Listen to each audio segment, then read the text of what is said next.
Hello everyone, நான் Karthi and hello my dear JK squad. Welcome to hell. நரகத்துக்கு உங்களை வரவேற்கிறோம். எங்களோட மண்ணில் கால் வைக்கக்கூடிய ஒவ்வொரு US சோல்ஜரும் திருப்பி போறப்போ சவப்பட்டியில தான் உங்களை அனுப்பி வைப்போம். ஈரான் உங்களை அன்புடன் நரகத்துக்கு வரவேற்கிறது. இதுதான் டெஹ்ரான் டைம்ஸோட ஹெட்லைனா இருந்திருக்கு. நல்லா தெரிஞ்சுக்கோங்க, இது வந்து ஏதோ ஒரு ரேண்டமான நியூஸ் பேப்பர் கிடையாது. இது வந்து ஈரான் கவர்மெண்ட் ஒபிஷியலா ரன் பண்ணக்கூடிய ஒரு நியூஸ் பேப்பர். அந்த நியூஸ் பேப்பர்ல என்ன போட்டிருக்காங்கன்னா, ஈரானுடைய மண்ணில் கால் வைக்கிற ஒவ்வொரு அமெரிக்கன் சோல்ஜரும் திருப்பி போறப்போ சவப்பட்டியில தான் உங்களை வந்து அனுப்பி வைப்போம். உங்களுக்கு வந்து நரக வேதனையை ஈரான் காட்டுமென்று உலகமே பாக்குற மாதிரி ஈரான் டிக்ளேர் பண்ணிக்கிறாங்க. இவ்வளவு நாள் இந்த போர் வான்வழியா மட்டும்தான் நடந்து இருந்தது. ஆனா இனி இந்த போரோட டைனமிக்ஸே மாறி ஈரானுக்குள்ள அமெரிக்கன் ட்ரூப்ஸ் வந்து உள்ள போறாங்க. சாதாரண ட்ரூப்ஸ் கிடையாது, அமெரிக்காவுடைய டாப் சோல்ஜர்ஸ் தான் உள்ள போறாங்க. இவங்க ஈரானுக்குள்ள போய் அங்க இருக்கிற நிறைய முக்கியமான இடங்களை வந்து கைப்பற்ற போறாங்க. அதுக்கு தான் ஈரான் நரகத்துக்குள்ள வாரீங்க, உங்களை வந்து ஈரான் அன்போட வரவேற்கும், வேர்ல்டே பாக்குற மாதிரி ஒரு மெசேஜை வந்து ஈரான் கொடுத்திருக்காங்க. இந்த ஈரான் அமெரிக்கா போர் சினிமால கூடி இல்லாத அளவுக்கு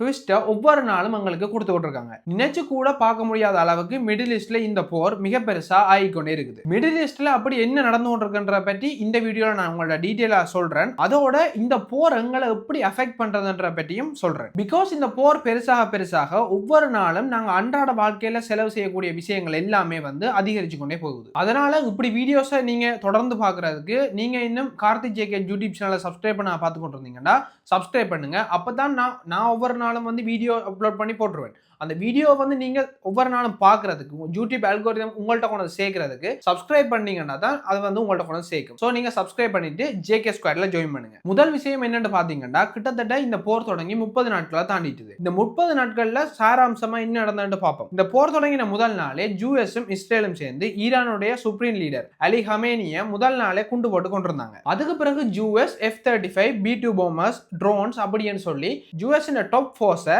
இந்த போர்ல வந்து ஈடுபடுத்தி அமெரிக்கா வந்து இந்த போரை சும்மா லைட்டா எல்லாம் தட்டல, நல்ல ஸ்ட்ராங்காவே தங்களுடைய ஃபோர்ஸை வந்து பயன்படுத்தி இருக்காங்க. ஆனா இவ்வளவு நாளாகியும் ஈரான் வந்து அவங்களுக்கு எதிராக, அதாவது ரெண்டு பெரிய நாடுகளுக்கு எதிராக நிற்கிறாங்க. ஈரான் பதிலுக்கு தாக்குற மிசைல்ஸ் அளவு வந்து இப்போ கொஞ்சம் குறைஞ்சிருக்குது மற்ற நாடுகள் மேல. ஆனா ஈரானை வந்து தகர்க்க முடியல இந்த ரெண்டு பெரிய நாடுகளால. ஏனென்றா ஈரான் வந்து கிரவுண்ட் ஃபோர்ஸ்ல ரொம்பவே ஸ்ட்ராங்கா இருக்கிறாங்க. ஏனென்றா ஈரான் வந்து ஒரு சின்ன கண்ட்ரி கிடையாது, உலகத்திலேயே 17வது மிகப்பெரிய நாடா இருக்குது ஈரான். நாங்க இதே சமயத்துல பார்த்து கொண்டிருக்கிறோம் ரஷ்யா மாதிரி ஒரு உலகத்திலேயே மிகப்பெரிய கண்ட்ரி, அதோட ஒப்பிடைக்க மிக சிறிய நாடான உக்ரைனோட அந்த நாட்டை வந்து பிடிக்கலாம இவ்வளவு கஷ்டப்பட்டு கொண்டிருக்காங்க. அப்படி இருக்கிறதால இஸ்ரேல் வந்து டிஃபால்ட்டாவே ஈரானை விட சின்ன நாடு தான். யூஎஸ் வந்து இஸ்ரேலுக்கு சப்போர்ட்டா சில 1000 வீரர்களை வந்து அனுப்பினாலும் இப்படி ஒரு பெரிய நாடை வந்து ஃபுல்லா கேப்சர் பண்றதுன்றது அமெரிக்காவுக்கும் இஸ்ரேலுக்கும் கொஞ்சம் கடினமான விஷயமா தான் இதுவரைக்கும் காணப்படுது. இந்த காரணத்தால தான் அமெரிக்காவும் இஸ்ரேலும் சேர்ந்து ஒரு புதிய ட்ராப்பை வந்து செட் பண்றாங்க ஈரானுக்கு. நாங்க வந்து உங்களோட நாட்டுக்குள்ள வரத்தான் போறோம், உள்ள வந்து கிரவுண்ட் ஃபோர்ஸால பிடிக்கத்தான் போறோம், ஆனா நாங்க ஃபர்ஸ்டா உங்களோட நாட்டுக்குள்ள வர மாட்டோம், நீங்க கண்ட்ரோல் பண்ணி வச்சுக்கிற இந்த கார்க் ஐலாண்டை தான் ஃபர்ஸ்டா நாங்க பிடிக்க போறோம். இப்படி என்றதான் இப்ப கொஞ்ச நாளா பேச்சாவே இருக்குது. அது என்ன கார்க் ஐலாண்ட், அந்த கார்க் ஐலாண்ட் எங்க இருக்குதுன்றத பத்தி இப்ப நான் உங்கள்கிட்ட சொல்றேன். உங்களுக்கு தெரியும், ஸ்ட்ரைட் ஆஃப் ஹார்மஸ் என்ற ஒரு சின்ன வளைவான பகுதி தான் இன்னைக்கு வேர்ல்டு ஃபுல்லாவே பேசப்பட்டு கொண்டிருக்குது. உலகத்துல இருக்கிற பல நாடுகளுக்கு, முக்கியமா எங்கட நாட்டுக்கும் சேர்த்து இந்த வழியா தான் பெட்ரோல், டீசல், கேஸ் என்ற முக்கியமான விஷயங்கள் வந்து இந்த வழியா தான் வந்து கொண்டிருக்கு. அது ஒரு சின்ன பகுதி. ரெண்டு சைடும் வந்து ரெண்டு நாடு இருக்குது. ஒரு சைடு வந்து ஓமானும், மற்ற சைடு வந்து ஈரானும் இருக்குது. இந்த ரெண்டு நாட்டுக்கு நடுவுல பாஸ் ஆகக்கூடிய ஒரு 30 கிலோமீட்டர் நீளமுள்ள ஒரு சின்ன கடல் தண்ணி கொண்ட பகுதி தான் இந்த ஸ்ட்ரைட் ஆஃப் ஹார்மஸ். பட் இதுல உள்ள சிக்கல் என்னன்னா, அந்த 30 கிலோமீட்டர் இருக்கிற அந்த பகுதியால தான் உள்ள இருந்து வேற அரபு நாடுகள் உருவாகக்கூடிய ஆயில், டீசல், பெட்ரோல் எல்லாமே வந்து இஞ்சால சப்ளை ஆகுது. இதனால இந்த பகுதி வந்து மிகவும் முக்கியமான பகுதியா காணப்படுது. இப்ப இங்க உள்ள பிரச்சனை என்னன்னு பாத்தீங்கன்னா, இந்த பகுதியை முழுமையா கண்ட்ரோல் பண்றது யாருன்னா ஈரான் தான். ஈரான் இந்த பகுதியால வேற நாட்டுடையோ அல்லது வேற கம்பெனிஸ் கப்பல் போகாம என்ன செஞ்சிருக்காங்கன்னா, இந்த கன்னிவெடி மாதிரியான வெடிபொருட்கள் இருக்குதானே, இந்த வெடிபொருட்களை கொண்டு போய் அங்க வந்து அமழ்த்தி வைக்கிறாங்க. இப்படி அந்த வெடிபொருட்களை அந்த தண்ணிக்குள்ள அமழ்த்தி வைக்கிறதால அந்த சைட்ல கப்பல் போகும்போதே அதுல வந்து முட்டி அந்த கப்பலை வந்து ஃபுல்லா டிஸ்ட்ராய் பண்ணுது இந்த கன்னிவெடி மாதிரியான பொருட்கள். இதை தவிர அங்க போற கப்பல்களுக்கு மிகவும் ஆபத்தான ஒரு விஷயத்தை அவங்க செஞ்சு வச்சுக்கிறாங்க, அதாவது ஆட்டோமேட்டிக் ஸ்பீட் போட் தான். அந்த பகுதியால ஏதாவது ஒரு சப்ளை பண்ற கப்பல் போகுதுன்னு தெரிஞ்சா ஈரான் என்ன செய்வாங்கன்னா, ஆட்டோமேட்டிக் ஸ்பீட் போர்டுகளை போர்டுகளை விடுவாங்க. அந்த ஸ்பீட் போர்டுகள் தன்பாட்டுக்கே போய் அந்த கப்பலோட மோதி அந்த கப்பலை வந்து வெடிக்க வச்சு. ஈரான் வந்து இந்த பகுதியால கப்பல்கள் போனா இப்படி செய்வாங்கன்னு நான் உங்கள்ட்ட சொல்லல. இந்த பகுதியால போன பல கப்பல்களை வந்து இதே மாதிரி அவங்க அழிச்சிட்டாங்க. இப்படி இந்த முக்கியமான பகுதியான ஸ்ட்ரைட் ஆஃப் ஹார்மஸ ஈரான் வந்து ஃபுல்லா கண்ட்ரோல்ல வச்சுக்கிறாங்க. அவங்களோட பெர்மிஷன் இல்லாம எந்த கப்பலுமே வந்து அந்த பகுதியை தாண்டலாது. ஈரான் வந்து அமெரிக்காவையும் இஸ்ரேலையும் அடிச்சு வின் பண்றதையும் விட இப்படி ஒரு சின்ன பிரஷர் பாயிண்டை வந்து அவங்க கண்ட்ரோல் பண்றதால அமெரிக்காக்கும் இஸ்ரேலுக்கும் ஏன் எங்கட நாடு உட்பட இந்த உலகத்துக்கு இந்த பிரஷரை வந்து ஃபீல் பண்ண வைக்கிறாங்க. இந்தியால இது வந்து லைட்டா தான் இன்க்ரீஸ் ஆகி கொண்டிருக்கு. ஆனா பல நாடுகள்ல பெரிய அளவிலான மாற்றங்களை கொண்டு வந்து கொண்டிருக்கு. நிறைய கண்ட்ரீஸ்ல எமர்ஜென்சி டிக்ளேர் பண்ணிக்கிறாங்க. கனக கண்ட்ரீஸ்ல ஒரு நாளை வந்து அதாவது அரசாங்க வேலை நடக்கக்கூடிய நாட்களை வந்து ஒரு நாளா குறைஞ்சி ஒரு நாள் வந்து லீவ் விட்டுருக்காங்க. உதாரணமா சொல்ல போனா இலங்கையில வந்து இப்ப புதன்கிழமையில எல்லாருமே வந்து ஹாலிடேவா அறிவிச்சிட்டாங்க. எகிப்துல எல்லாம் நைட் 8 மணிக்கு மேல எந்த கடைகளுமே இருக்கலாது. அங்க வந்து எந்த நைட் பார்ட்டிஸும் நடக்கலாது. இந்த நைட் லைஃப் அப்படின்ற கதைக்கே இடம் இல்லாம ஒரு ஆர்டரை போட்டு எல்லாரையும் வந்து ஷட் டவுன் பண்ணிட்டாங்க. ஏன் இப்படி செய்யறாங்கன்னா அவ்வளவு வேஸ்ட் பண்றதுக்குரிய எனர்ஜி வந்து எல்லா நாடுகள்டையும் வந்து இப்ப இல்ல. அந்த எனர்ஜியை உருவாக்குறதுக்குரிய எலக்ட்ரிசிட்டி பெட்ரோல் இதுகள் வந்து இப்ப தட்டுப்பாடா இருக்கிறதால தான் இப்படிப்பட்ட நாடுகள் சில சட்டங்களை வந்து அமுல்படுத்தி இருக்கிறாங்க. லக்கிலி இன்னும் இந்தியா வந்து இவ்வளவு பெரிய பிரஷரை ஃபீல் பண்ணல. ஆனா இந்தியாலேயே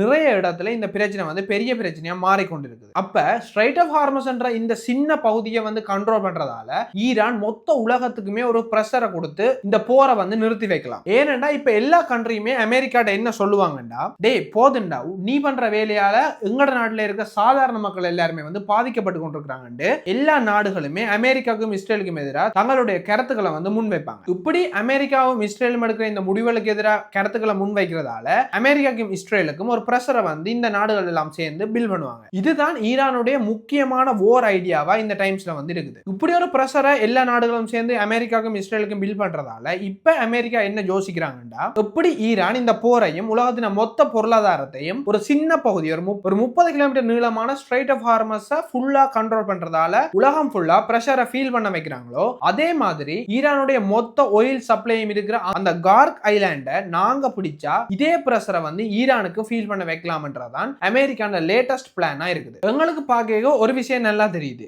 ஈரானும் சரி அமெரிக்கா அண்ட் இஸ்ரேலும் சரி ஒரு பிரஷர் பாயிண்ட் தான் வந்து அவங்க டார்கெட் பண்றாங்க. நேருக்கு நேர பெரிய போர் மாதிரி அடிபடலாம். அப்படி அடிபட்டா எந்த நாடாலையுமே வந்து ஒரு தீர்வை வந்து காண முடியாதுன்றது இந்த 30 நாட்கள்ல அவங்களுக்கு விளங்கி இருக்கும். இதனாலதான் ரெண்டு நாடுமே வந்து ஒரு பிரஷர் பாயிண்ட் பண்ணி அதை போக்கஸா வந்து செயற்படுத்துறாங்க. அப்படித்தான் இந்த கார்க் ஐலாண்டை அமெரிக்கா சூஸ் பண்ணிக்கிறாங்க. இப்படி அமெரிக்கா சூஸ் பண்ண இந்த கார்க் ஐலாண்டை பிடிக்கணும்னா தனியா வான்வழி தாக்குதலை மட்டும் நடத்தி அதை பிடிக்கலாது. ஏனென்றா அங்க வந்து ஈரானுடைய தரைப்படையும் அங்க இருக்கும். அந்த படைகளை வந்து தகர்க்கணும்னா அமெரிக்காவும் இஸ்ரேலும் கட்டாயம் இவங்களும் கொண்டு போய் அந்த இடத்துல ஒரு தரைப்படையை இறக்கணும். இதற்காகத்தான் இப்ப அமெரிக்கால இருந்தும் அமெரிக்கால மத்திய கிழக்கு நாடுகளில் இருக்கிற அமெரிக்க படை வீரர்களையும் இந்த கார்க் ஐலாண்டை பிடிக்கிறதுக்கு ட்ரம்பும் நெத்தன்யாகவும் பிளான் பண்ணி கொண்டிருக்காங்க. இப்படி இந்த கார்க் ஐலாண்டை பிடிக்கிறதுக்கு அமெரிக்கால இருந்து வரக்கூடிய சோல்ஜர்ஸ் தான் ஈரான் என்ன சொல்றாங்கன்னா வெல்கம் டு ஹெல், அதாவது நரகத்துக்கு உங்களை வரவேற்கிறோம் இப்படி என்று சொல்லி அங்க இருந்து வரக்கூடிய வீரர்கள் வந்து பயமுறுத்துற மாதிரி மெசேஜை வேர்ல்டு ஃபுல்லா பாக்குற மாதிரியும் டிக்ளேர் பண்ணிக்கிறாங்க. இப்படி இந்த கார்க் ஐலாண்ட்ல என்னதான் நடக்குது, ஏன் அமெரிக்கா வந்து இதை சூஸ் பண்ணாங்க, அவங்கள்ட்ட இருக்கிற கிரவுண்ட் ஃபோர்ஸ் வந்து ஃபுல்லா பாவச்சு ஏன் ஈரானுக்குள்ள போகாம ஈரான்ல இருந்து சொட்டு தள்ளி இருக்கிற இந்த ஈரானுக்குரிய இந்த கார்க் ஐலாண்டை பிடிக்கிறதுக்குரிய பிளான் என்ன, இதுகளை பற்றி அடுத்த வீடியோல வந்து நாங்க ஃபுல்லா பார்க்க போறோம். இந்த வீடியோஸ் எல்லாமே வந்து ஒரு தொடர்ச்சியா வந்து இருக்குது. ஏன்னா இது ஒரு 30 நாள் போர். ஒவ்வொரு வீடியோ வந்து நீங்க மிஸ் பண்ண பாருங்க. அப்பதான் இந்த போரை பற்றின உங்களுக்கு முடிவுகள் வந்து தெரியும். இது மட்டும் இல்ல, இதே மாதிரி உலகத்துல நடக்கிற இன்ட்ரெஸ்டிங்கான அண்ட் முக்கியமான விஷயங்கள் வந்து ஒவ்வொரு நாளும் உங்களுக்கு முன்னால கொண்டு வந்து சேர்க்கிறதுக்கு நான் இருக்கிறேன். என்ன வந்து நீங்க சப்ஸ்கிரைப் பண்ணாதான் இந்த நான் போடுற ஒவ்வொரு வீடியோஸும் நான் கார்த்தி ஒவ்வொரு நாளும் வீடியோஸை வந்து அப்லோட் பண்ணி கொண்டிருப்பேன். நான் போடுற ஒவ்வொரு வீடியோஸையும் வந்து நீங்க பார்க்கணும்டா என்ன வந்து சப்ஸ்கிரைப் பண்ணாதான் யூடியூப் அல்கோரிதம் நான் போடுற வீடியோ எடுத்துக்கொண்டு வந்து உங்களுக்கு காட்டும். அதனால தான் சொல்றேன், நீங்க கார்த்திக் ஜேகே யூடியூப் சேனலை சப்ஸ்கிரைப் பண்ணுங்க. சப்ஸ்கிரைப் பண்ணிட்டு ஜேகே ஸ்கொயர்லையும் ஜாயின் பண்ணுங்க. உங்களோட ஃபேமிலி மெம்பர்ஸ் எல்லாருக்கும் வந்து ஷேர் பண்ணுங்க. இப்போ வந்து ஐபிஎல்லும் ஸ்டார்ட் ஆயிடுது. ஐபிஎல் நடக்கிற இன்ட்ரெஸ்டிங்கான விஷயங்களை பற்றியும் இதே சேனல்ல வந்து நாங்க டெய்லி அப்லோட் பண்ண போறோம். ஓகே, அடுத்த வீடியோல பார்ப்போம். பாய்.